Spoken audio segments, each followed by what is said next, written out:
In the halls of Ottawa and corridors of the Pentagon, a quiet procurement review is making more noise than an act of war.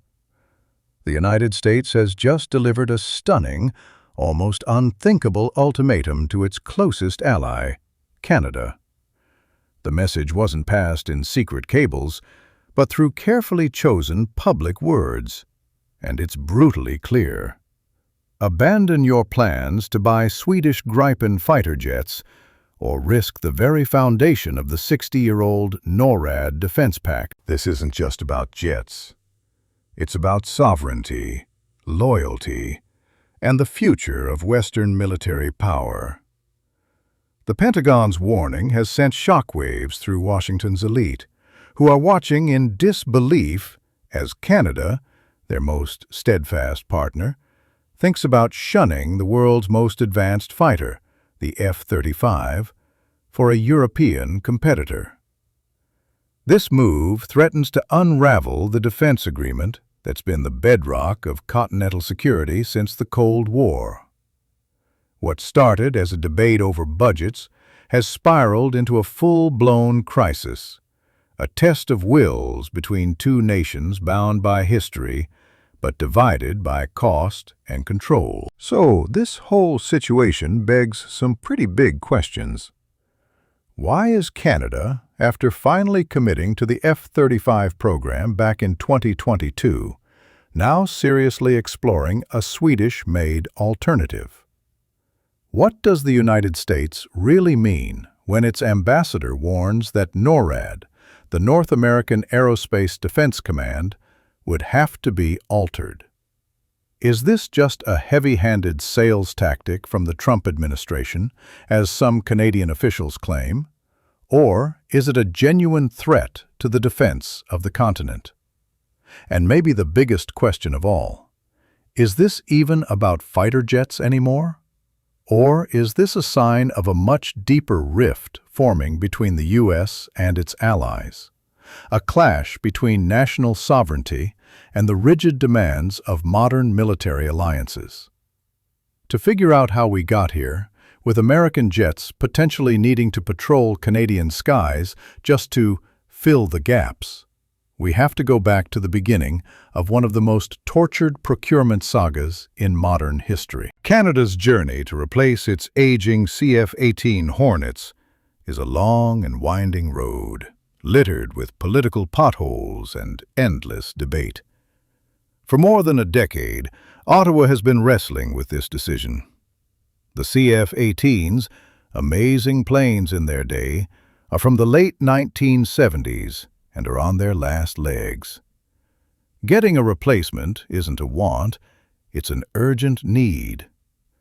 After years of back and forth, the Canadian government chose the Lockheed Martin F-35A Lightning II in 2022. The plan was to buy 88 of these advanced stealth fighters, a move meant to lock Canada into the world's most elite air power club for the next 50 years. On paper, the logic was solid. The F-35 wasn't sold as just a jet. It was sold as the future. It has unmatched stealth, advanced sensors that give pilots almost godlike awareness on the battlefield. And, most importantly, it's deeply integrated with the U.S. and other key allies. For a country like Canada, whose defense strategy is built on working seamlessly with its southern neighbor, the F-35 seemed like the only real choice. It was the key to flawless teamwork in both NORAD and NATO. The initial price for that key was steep, but seemed manageable. When the deal for the first 16 jets was inked in early 2023, it was part of a program valued at roughly 19 billion Canadian dollars. The government justified this huge cost with promises of major industrial benefits for Canadian aerospace companies. It looked like Canada's long fighter jet nightmare was finally over. But then the story took a sharp turn. In 2025, a federal audit was completed, and its findings landed like a bombshell. The Auditor General's report revealed the F-35 program's projected total cost hadn't stayed at $19 billion. It had ballooned to a staggering $27.7 billion. And that wasn't even the end of it. The report warned that billions more would be needed for infrastructure and weapons to get the fleet fully operational. That's a cost increase of nearly 50% in just a couple of years. The reasons were a perfect storm of inflation, shaky foreign exchange rates, and bad initial estimates. Suddenly, the F-35 went from a strategic investment to a political firestorm. For Canada, a country that prioritizes social spending, an unexpected $8.7 billion jump was a betrayal of public trust. Prime Minister Justin Trudeau, already feeling the heat and managing a tense relationship with the Trump administration, had to act. He ordered a full review of the purchase, quietly opening the door for a competitor that had been waiting patiently. As Ottawa was reeling from the F-35's sticker shock, a very compelling alternative showed up. Sweden's Saab saw a golden opportunity and started aggressively marketing its JAS-39 Gripen E fighter. The pitch wasn't just that it was cheaper, but that it was a smarter, more strategic choice for a country like Canada. The Gripen's appeal is about more than just money. But the cost is definitely the headline. It has a significantly lower price tag per jet, and more importantly, it costs a lot less to fly per hour. For a government staring down a massive budget crisis, that's incredibly attractive. But Saab's pitch goes deeper. The Gripen is a marvel of practical design, built for countries with huge, sparsely populated territories that need to be resilient. Countries a lot like Canada. Unlike the F-35, which needs perfect, well-kept air bases, the Gripen is built tough. It can take off from short, improvised runways, including public highways, and can be refueled and rearmed in minutes by a small ground crew. That feature is a game-changer for Arctic defense, which is becoming more and more important as warming sea routes attract Russian and Chinese attention. The ability to spread out your fighter jets across remote locations instead of clustering them at a few vulnerable bases offers a kind of flexibility the F-35 just can't match. However, the masterstroke of Saab's proposal was the industrial partnership. This wasn't just a sales pitch. It was a plan to reboot Canada's entire aerospace sector. Saab promised that if Canada chose the Gripen, the jets would be built in Canada. The company announced a partnership with Canadian aerospace giant Bombardier, offering a concrete plan: the creation of about 12,600 high-tech jobs, with production in Quebec and Ontario. To sweeten the deal, Saab bundled its offer with its globalized surveillance aircraft, which just so happens to use a Bombardier Global 6500 jet as its airframe. It was a holistic, made-in-Canada solution for air combat and surveillance. The contrast with the F-35 is stark. While Canadian companies do make parts for the F-35, those jobs depend on decisions made in Fort Worth, Texas. Saab was offering something you could touch: a sovereign Canadian capability to build and export a world-class fighter, ensuring billions of taxpayer dollars would be reinvested right back into the Canadian economy. Faced with this incredible offer, Canadian officials started seriously looking at a mixed fleet strategy. As reported in late January 2026, the government is thinking about a compromise: buy a small number of F-35s, maybe the 16 already paid for, and fill out the rest of the fleet with the Gripen. It seemed like a win-win-win. But Washington did not see it that way, at all. As whispers of a Gripen deal got louder in Ottawa, The mood in Washington went from annoyed to alarmed. The American response came through a series of carefully worded interviews with the U.S. Ambassador to Canada, Pete Hoekstra.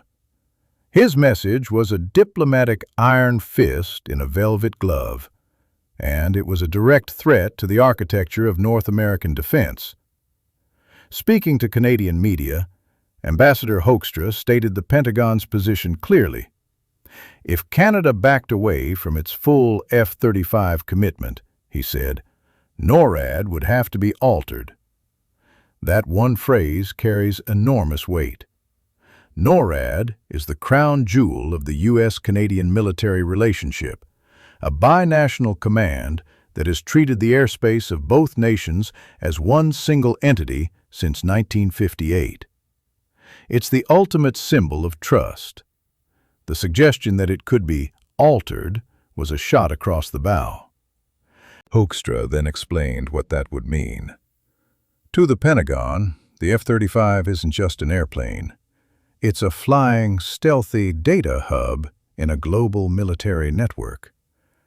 An F-35 from Canada, the U.S., and Norway can all see the same battlefield in real time, sharing data seamlessly.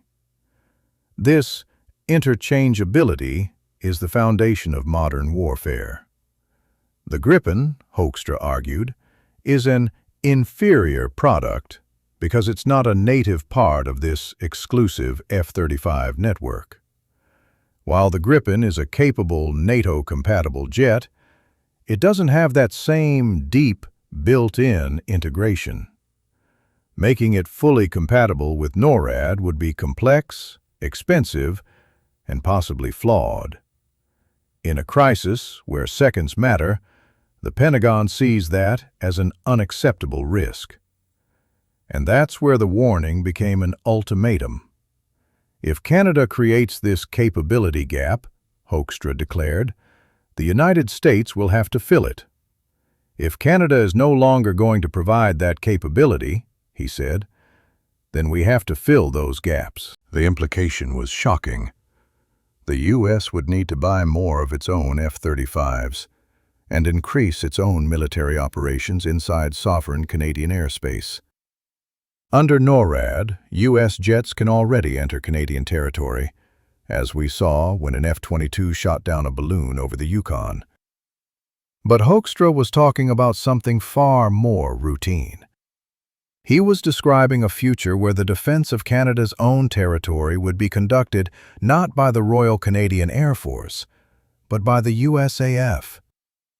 This strikes right at the heart of Canadian sovereignty. It reframes the F-35 not as a choice, but as a mandatory subscription for full partnership in defending North America. The message was clear.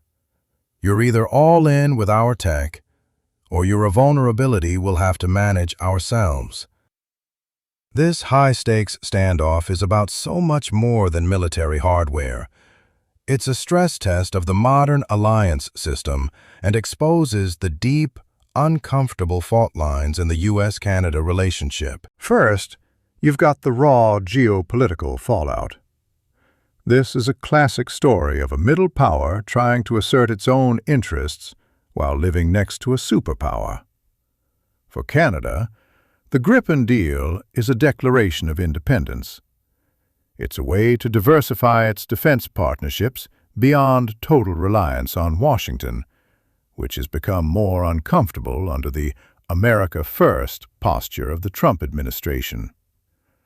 The Pentagon's hardline response is a clear attempt to pull Canada back in line. Second, this is basically economic warfare disguised as military strategy.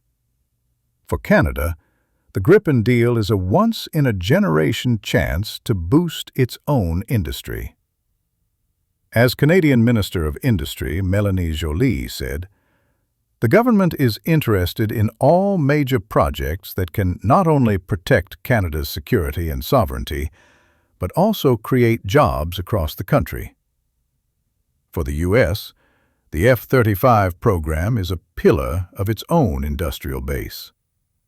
When a major ally like Canada backs out, it doesn't just hurt Lockheed Martin's sales, it sets a dangerous precedent for other countries. Third, this crisis makes us ask what an alliance really means today. Is the F-35 truly the price of admission to America's inner circle? Gripen supporters argue that the U.S. definition of interoperability has started to sound a lot like a loss of sovereignty. They point out that the Gripen is fully NATO-compatible and flown by other NATO members. The real issue, they suggest, isn't that the Gripen can't talk to other jets. It's that it doesn't give Washington the same level of control over software and upgrades that the F-35 does. In an era where a president can threaten allies over trade, giving that same administration a potential kill switch for your Air Force is becoming a scary thought for many. Finally, this whole debate is supercharged by the evolving security situation in the Arctic. Both jets are being sold on their Arctic merits. F-35 supporters point to its powerful sensors for monitoring vast, empty spaces. The Gripen camp emphasizes its rugged design and ability to operate from icy, remote airstrips. As the Arctic heats up, Canada's choice will directly impact its ability to control its own territory, not just from rivals, but also from its closest friend. Canada is now facing a monumental choice that will define its national identity, its relationship with the U.S., and its place in the world for decades. And there's no easy answer. On one side is the F-35. It's the safe path. It guarantees perfect interoperability with Canada's most vital ally and keeps Ottawa in the inner circle of military power.